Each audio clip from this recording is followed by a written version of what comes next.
ఈ సంఘటన ఎంత భయానకం అంటే నేను ఇప్పుడే ఆ పాప ఎవరైతే ఉన్నారో 12 ఏళ్ల బాలిక ఖమ్మం ఇన్సిడెంట్ లో ఉన్నటువంటి అత్యాచారానికి గురైనటువంటి బాలికకి సంబంధించి హాస్పిటల్ కి వచ్చాను, ఈ నిమ్స్ హాస్పిటల్ కి. అక్కడ ఆమెకి ట్రీట్మెంట్ ఇస్తున్నటువంటి ఇన్ఛార్జి డాక్టర్ గారితో, లేడీ డాక్టర్, ఆమెతో మాట్లాడడం జరిగింది. నిజంగా ఎంత భయంకరమైనటువంటి విషయాలు ఆవిడ చెప్పారు అనంటే నిజంగా ఆడదాని సిగ్గుతో చచ్చిపోయినానండి నేను. నిజంగా ఆ పిల్లకి 12 ఏళ్ల పసిపిల్ల, ఆ పిల్ల రిబ్స్ కానివ్వండి, షోల్డర్ బోన్స్ కానివ్వండి, మొత్తం అంతా కూడా ఆ పిల్లకి భయంకరంగా ఇంజూర్ అయిపోయి ఉన్నాయి. అది కాక ఇంకొక భయంకరమైన వాస్తవం ఏంటంటే స్పైన్ మొత్తం కూడా, అక్కడ ఆ పిల్ల స్పైన్ అంతా కూడా ఇంజూర్ అయ్యింది. ఆవిడ ఎవరైతే ఇక్కడ మెడికల్ ఆఫీసర్ ఉన్నారో ఆవిడ నోట్లో మాటలు రావడం లేదు. ఏంటి అనంటే కాలు మొత్తం చచ్చుపడిపోయింది, స్పర్శ లేదు. ఆ పిల్ల లేచి తిరుగుతుందా లేదా అనంటే కూడా ఆవిడ సమాధానం చెప్పడానికి కూడా ఆవిడ మాటలు లేకుండా స్పీచ్లెస్ అయిపోయారు అన్నమాట. అంటే ఇంత దారుణమైనటువంటి పరిస్థితి జరుగుతుంటే ఎక్కడున్నారు సో కాల్డ్ యూట్యూబర్స్?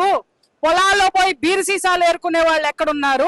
మీటింగులు పెట్టి ఏం మాట్లాడుతున్నారు? కోవా పన్నులు అని మాట్లాడేటటువంటి ఆ పెద్ద మనుషులు, మహిళా మూర్తులు ఎక్కడికి పోయినారు?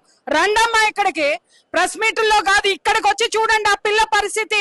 ఏం కాళ్ళు రావట్లేదా? మీ వెన్నెముక ఏమన్నా స్పాయిల్ అయిందా చెప్పండి. పోనీ మీకు కూడా స్ట్రక్చర్లు పంపిస్తాం, ఆ స్ట్రక్చర్ల మీద వద్దరుగానే ఇక్కడికి మిమ్మల్ని తీసుకొచ్చి ఆ పిల్లని చూపిస్తాం. ఒక్క మనిషి, ఒక్క మహిళకు కూడా గొంతు రాకుండా ఉంది. ఆ పిల్ల రజక కులస్తురాలండి. ఇవాళ మనందరి ఇళ్లలో కూడా రజకులు పనిచేస్తున్నారు. వాళ్ళు పని చేస్తే వాళ్ళు ఉన్న ఇంట్లో చలవ ఉంటుందని ప్రతి శుభకార్యాలకి వాళ్ళని మనం పిలుస్తాము. ప్రతి శుభకార్యంలో వాళ్ళది ఇంపార్టెంట్ పాత్ర. అలాంటి రజక కులస్తురాలైనటువంటి ఆ బాలికకి ప్రతి ఒక్క హిందూ అండగా ఉండాల్సినటువంటి అవసరం ఉంది. ఇక్కడ నిజంగా చూస్తుంటే జడ పదార్థాల్లో ఉన్నారు హిందువులందరూ కూడా. అవతల ఉన్నటువంటి మహమ్మద్ గౌస్ అనేటటువంటి వాడు మదర్సాకి వెళ్ళి టీచ్ చేస్తాడంట. వాడు మదర్సాల్లో టీచ్ చేసేటటువంటి వాడి బుద్ధి ఎలా ఉంటుంది?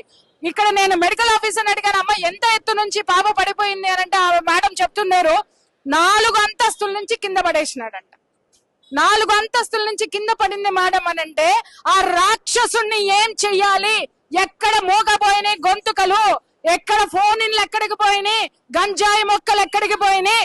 రండి, బయటికి రండి. మీకు దమ్ము ధైర్యం ఉంటే ఆ వెధవని ఎన్కౌంటర్ చేయమని చెప్పేసి డిమాండ్ చేయండి.